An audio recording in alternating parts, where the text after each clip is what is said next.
Hi, I am Skylar. Before I begin my story, I should warn you that it will disturb some of you. It's not a particularly nice story since it involves an unhealthy relationship between my husband Travis and his mother Betty. So, to give you a clear picture, let me tell you some details about them. Travis is a great student who got a very nice job after college. When I met him, I thought that he was the kindest and most caring person in the world. I come from an abusive family and don't have contact with them anymore. So I was over the moon when I found someone as caring as Travis. Well, now I know that it was my mental issues and messed up self-worth talking. Travis and his mother were very close. To be honest, they were a little too close. It was mostly Betty who had firm control over her son.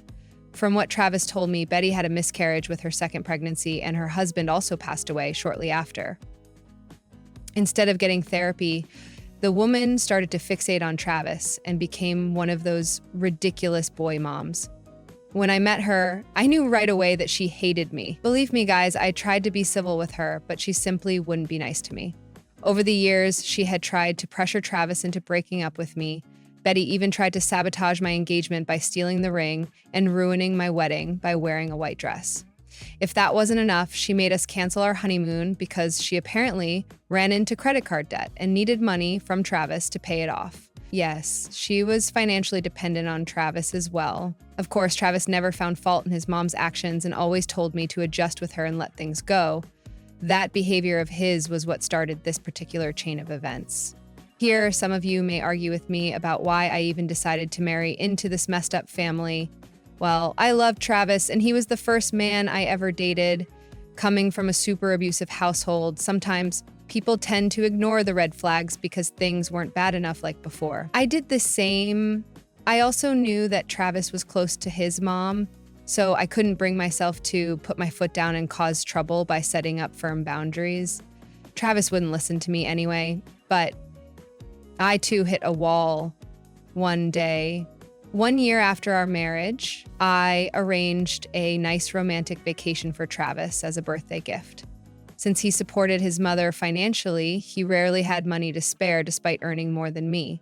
So I decided to use my funds to plan a late honeymoon since we didn't get to have one. When Travis found out about his gift, he was overjoyed. That joy disappeared as soon as we told Betty about our plans. Betty started to cry and said, you need to take me with you guys. This is a romantic vacation, Betty. It's more like a late honeymoon. So, I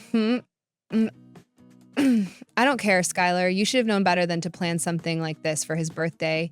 You know we celebrate it together every year. We will be back on the day of his birthday. Betty, you will have all day to celebrate. No, that isn't good enough. I need to be included on this trip. I am his mother, so I should be on his birthday trip. Travis, are you really going to leave your pork mother alone and go off on a birthday vacation? Betty demanded that we include her in our trip. You can see what kind of an evil and entitled woman she is. I don't know why I made the mistake of trusting my husband to drive some sense into her. She kept harassing him, and he told me that he had her under control.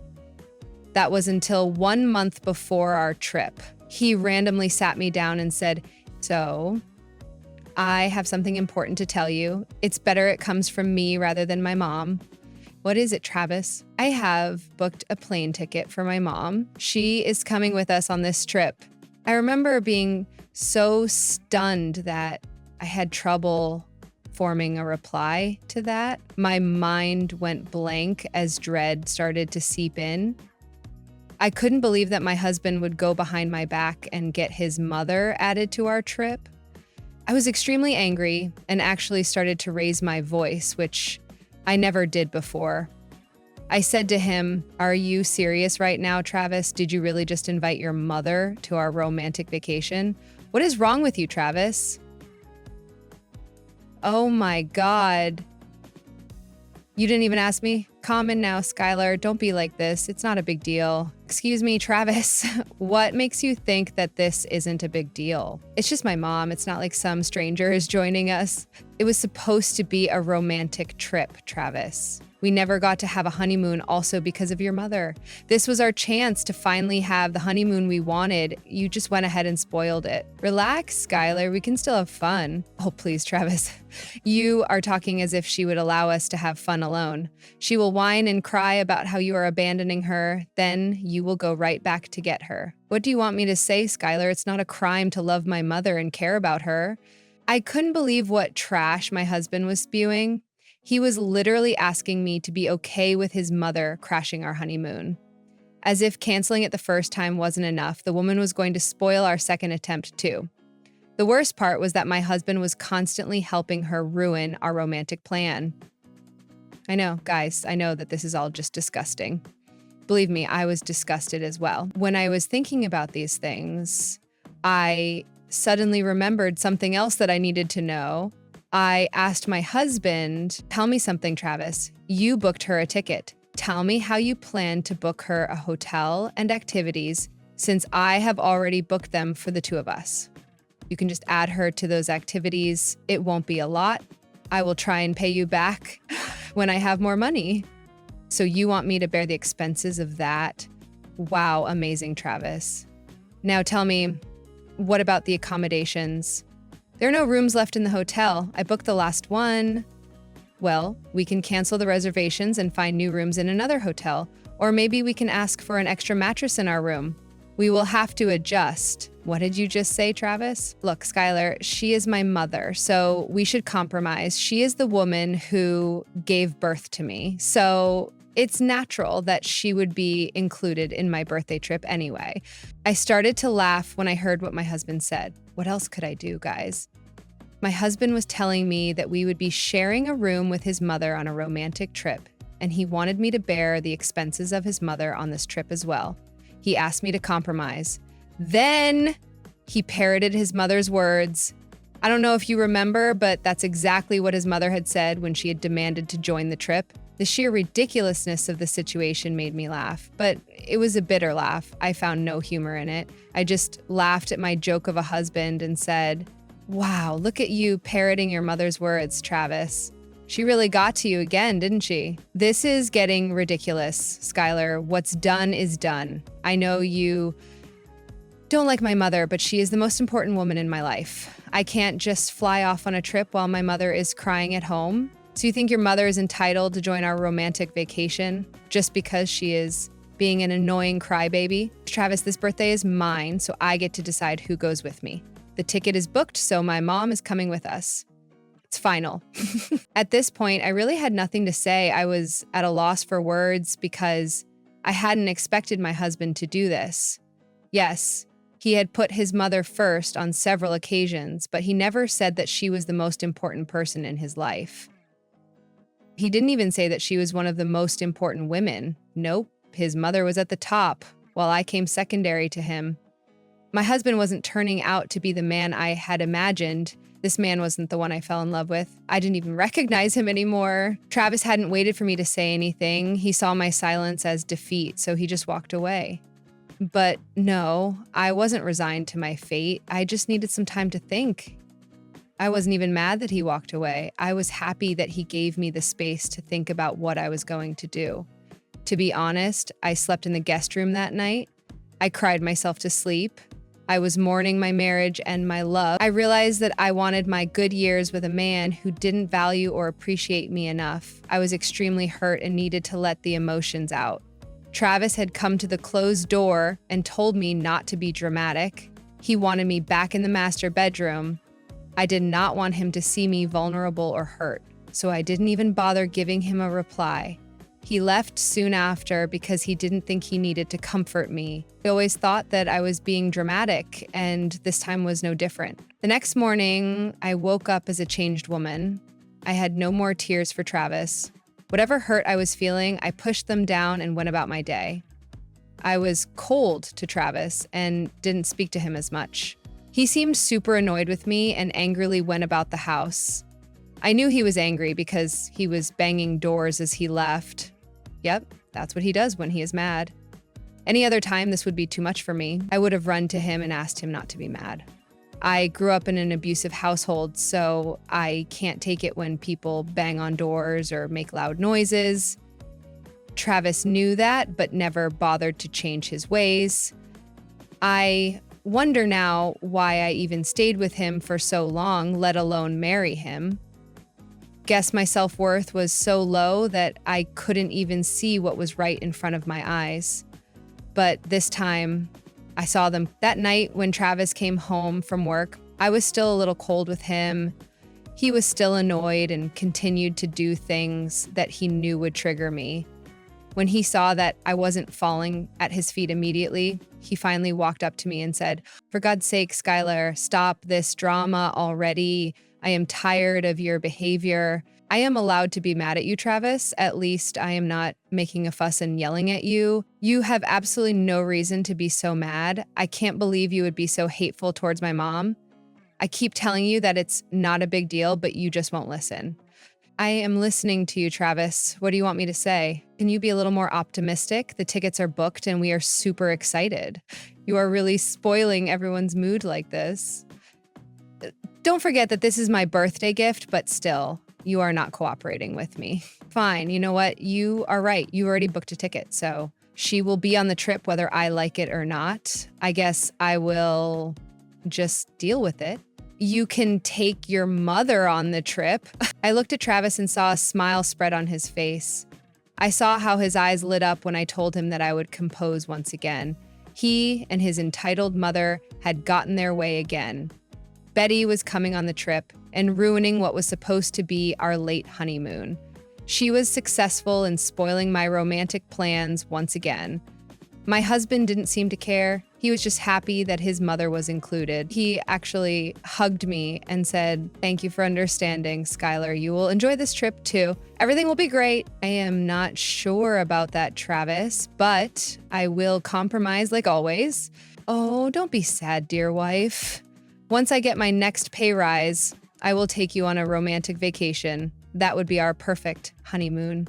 So you keep saying Travis. At this point, I don't think it will ever happen. It will happen, Skylar. I will make it happen. I will start saving immediately. I won't let you down this time. Let's just forget that for now and have fun on this trip. I didn't bother giving him a reply. I just gave him a smile and shut myself in my office. There, I made preparations for what was to come. If you think I was making arrangements for Betty to join our activities, you are dead wrong. There was no way I was going to spend a cent on that woman. I didn't care what my husband wanted from me. I was going to do what was right for me.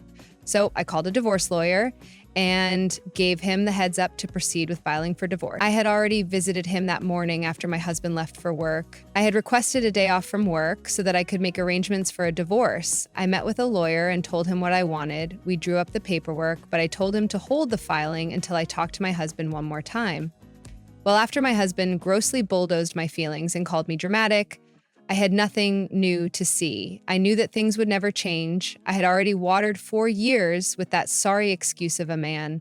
I wasn't going to waste any more time than necessary. So I called my lawyer that night and told him to file the papers the next day. I got the divorce papers 8 days later. They were in my hands, but I hadn't served my husband those papers right away. I wanted to make my exit smooth and didn't want to spend one more day with him after serving him. So I slowly started to pack my essentials and send them to my friend's house. I must mention here that my friends knew everything and supported me. They actually gave me an earful because they knew I was making a mistake in marrying Travis. I wish I was smart enough to listen to them. Anyway, I gathered my stuff and decided to move out as soon as I served him. I wasn't going to do it alone, though. My abusive past had taught me better than that. It took me a little longer than expected to get my ducks in a row. I noticed then that the departure date of our trip was nearing. I had already made arrangements about it already, but hadn't informed Travis anything. Every time he asked me if I had made the changes, I would say that I did, although I had never quite specified what those changes were.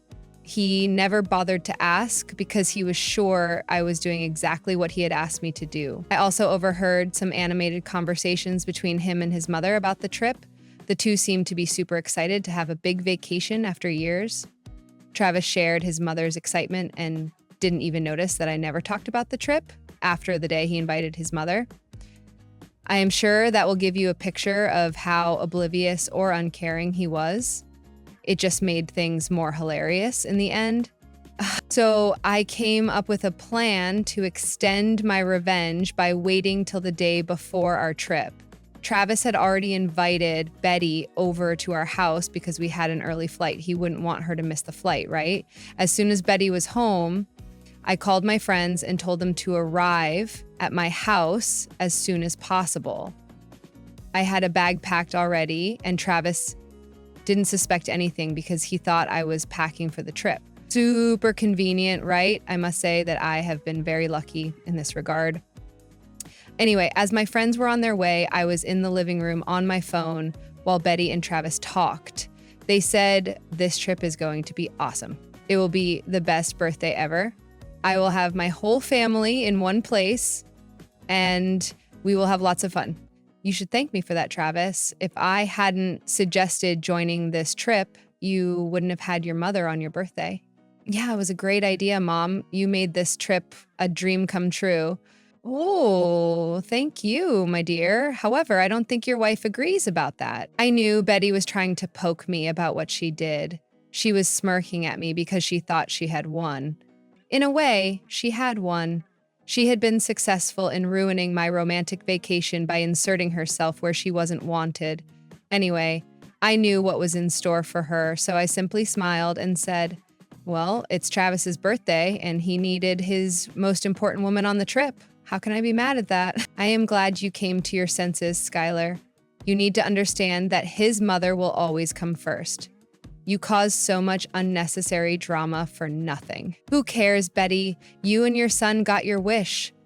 That's what is important. It doesn't matter what I do, think, or say. I have been ignored too many times already. Ignore me this time as well. Betty was a little taken aback when I said that I never used a cold tone on her or gave her sarcastic replies. My entire stance had changed, so she wasn't expecting me to reply to her like that. She got a little flustered and didn't say anything back. Travis recognized the tension in the room and the change in my behavior. He quickly laughed and tried to clear the air by saying, "Calm in, Skylar. Don't be so upset. We are leaving tomorrow, so we need to have a positive attitude today." "Sure, whatever you say, Travis. Like I said, just ignore me." "Okay, enough of this. Let's focus on the trip." It's such a shame that I have to manage everything, even though this trip is a gift for me. You didn't even get the plane tickets together, Skylar. We need to be organized so that nothing goes wrong. Well, what do you want me to do, Travis? Why don't you give me our plane tickets so that I can keep them in one place? I already have Mom's ticket, but I don't have ours. Give them to me so that I have them handy at the airport tomorrow. Sure, Travis. Just wait a minute while I go and retrieve it. I went to get my work bag, which was neatly placed near my suitcase. I also brought my packed suitcases out into the hallway because I knew the time had come for the big reveal. I happily pulled out some papers and handed them to Travis with a smile. Travis was smiling when he was handed the papers, but he wasn't smiling when he saw what it said. He looked at the papers in disbelief and said, What is this, Skylar? Can't you see, Travis? These are the plane tickets that you asked for." "But it says that the rockets have been canceled." "Yes, that's what it says, Travis." "What is this supposed to mean?" "It means that we won't be going on the trip. I already canceled our tickets long back. You are free to go with your mother, but you will have to make your own bookings." The look on Betty and Travis's faces were almost identical. They were not expecting me to do this. They thought that they could ignore my feelings and make me agree to do whatever they wanted. I don't know what their logic was, but they thought that I would never rebel. Maybe I did make it easier for them by being naive and a doormat, but I knew that I couldn't and shouldn't continue to be a doormat anymore. I was done. It reflected in my attitude. My heart and mind had completely changed after suffering for 4 whole years.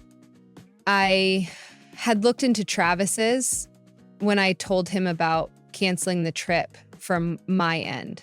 Travis was in shock and said, "You have to be kidding me, Skylar. Tell me this is a sick prank." "There is no prank, Travis. Everything has been canceled. The flight, hotels, and any activities I had booked. Why would you do that, Skylar? What is wrong with you? Are you really asking me those questions after everything? What did you expect, Travis? That I was going to bow my head and accept whatever decision you made about this trip? It's just a stupid trip, Skylar. Why are you getting so mad about it? This trip was specifically booked as a romantic getaway for us. It was supposed to be our honeymoon, which you and your mom didn't let happen. I spent my hard-earned money on this trip only for you to invite your mother to it without my consent.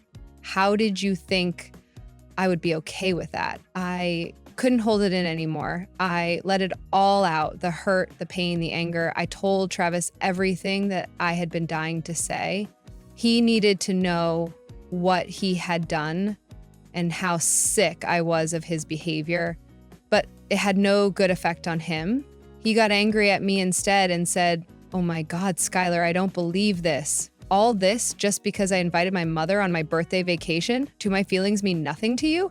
You didn't care about my feelings at all, Travis. Why should I care about yours? All you care about are your mom's feelings. So have her take you on this trip. You are being extremely childish and immature, Skylar. I didn't do anything wrong by inviting my mother. Yeah, how dare you do this to my son, Skylar?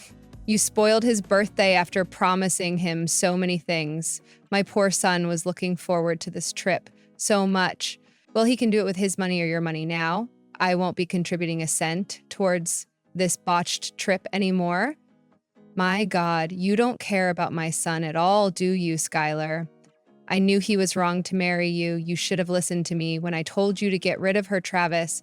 Look at how she is behaving now. All of this is because she is jealous of me. Betty started to berate me while Travis just stared at me. He didn't reply to his mother's taunts about me, though.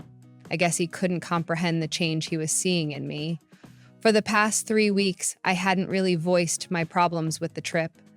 I didn't because I had already made up my mind to cancel it. I knew that talking to Travis wouldn't change a thing. I'd learned that from my experience. So I kept my mouth shut and started to work on my exit. But to Travis, everything seemed normal. Of course, he rarely paid attention to my feelings, or maybe he simply dismissed them as me being dramatic. His mother wasn't fazed for long, though. She took this opportunity to berate me and prove that I was a horrible wife and he should have left me. Little did she know that I was going to do just that. While Betty berated me, I simply took out a few more papers from my bag and said, "You know what, Betty? You don't have to yell about me ruining your son's life anymore." Of course I will yell about it. Why won't I? You don't deserve my golden boy. And that's the truth. Yeah, I don't deserve him, Betty. I deserve much better than him. I deserve someone who would stand up for me against his bullying mother. Someone who would consider my feelings for a change. Someone who wouldn't ask me to compromise every time. You are right, Betty. Travis and I shouldn't have gotten married. But don't worry, I will remedy that problem right now. What do you mean, Skylar? I am divorcing you, Travis. I am done with this marriage. You can be happy with your mother and do whatever you want. I won't be a part of this circus anymore. I handed Travis the divorce papers and had him served. He was stunned and froze from shock. He looked at the documents I handed him to make sure he wasn't hearing things. After reading a few lines, his fears were confirmed. I watched the color drain from his face as reality sunk in. A few seconds later, he jumped up from his seat and tried to hold me. I simply stepped away and kept him out of reach. He started to act all panicked and said, No, don't this, Skylar. Don't do this to us. We have a beautiful marriage. Don't end this so cruelly. Oh, please, Travis, this marriage was only beautiful for you. You never stopped to think about me even once. You never protected me or stood up for me. This is not how good marriages work. You are not ready for marriage, Travis. The day you manage to sever the umbilical cord, you will have a chance to be happy in a marriage. Don't say that, Skylar. I know I have made a mistake. I should have listened to you. But please, don't end our marriage over this. Let's sit and talk this out. I have already made the decision, Travis. I gave you enough chances already. I am not going to waste my time and energy on your worthless self anymore. I have already packed my bags, and my friend is waiting outside. I am leaving today and never coming back. I started to collect my bags and get out of the house as soon as possible. I was close to breaking down, so I knew I needed to get out of there fast. But Travis wasn't making things easy for me. He surprisingly started to cry and begged me not to leave. He started saying all the right things, like how he was wrong and he was sorry for what he did. He even made promises that things would change and he would take me on a trip soon.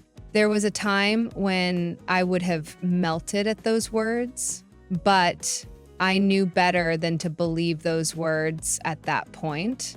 So I kept getting my stuff without looking at or talking to Travis. Betty was not happy with the way her son was begging me to stay. So she interjected and said to Travis, "You need to stop being so apologetic, Travis. She doesn't deserve it. You are forgetting something very important. She is the one who spoiled your birthday, remember? Don't let her manipulate you into apologizing. Mom, stay out of this. You are not helping at all. Don't talk about her like that." Oh, my poor son, you are blind in love. Believe me, my dear, it's better this way. Let that tramp sew and find some other man to torture. We will be so much happier without her. Yeah, Travis, you should listen to your mother like always. You two will be a lot happier without me. Mother knows best, right? Enjoy winning your son back, Betty. Leave right now, Skylar. Don't stick around and manipulate my son anymore. I am here for him. I will make sure he divorces your sorry butt. Mom, what on earth is wrong with you? Why are you making things worse? My marriage is ending because of you. I have been telling you to stop, but you are hell-bent on ruining my life. This is all your fault. You destroyed life. Travis suddenly started to yell at his mother. He was beyond pissed off. I have actually never seen him so angry before. He had tears in his eyes as he screamed at his mother about how she ruined his life. Betty literally shrunk back in fear and shock. She started crying as well and tried to comfort her son.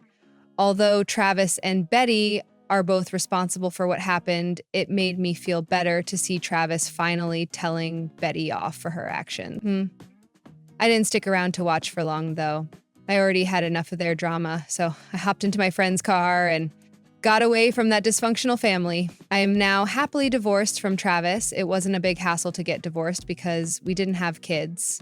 We stayed apart for 6 months despite Travis's protests and pleading. During the entire divorce process, Travis tried everything to win me back. He cut contact with his mother and joined therapy. I was happy for therapy because that assured me he wouldn't be ruining someone else's marriage with his dysfunctional ways. He regularly called and cried about how much he loved and missed me. Thankfully, I was sensible enough not to go crawling back to him. I won't lie and say that I had been super strong. We cried together several times and had a lot of discussions. Ultimately, we both decided that divorce would be the best option. Now, some of you may want to know about the aftermath of the divorce and what happened to Betty. Well, from what Travis tells me, he doesn't talk to her anymore. I know this for a fact because Betty had reached out to me multiple times to beg for forgiveness. Nope, it wasn't because she was repenting. She just wanted me to forgive her so that her son would forgive her and speak to her again. Well, I just laughed in her face and hung up. Currently, Travis still doesn't have contact with Betty. He sends money, but it has been halved from before because he is paying me alimony. So Betty is now surviving on limited money and has been cut off from her son because of her horrid actions.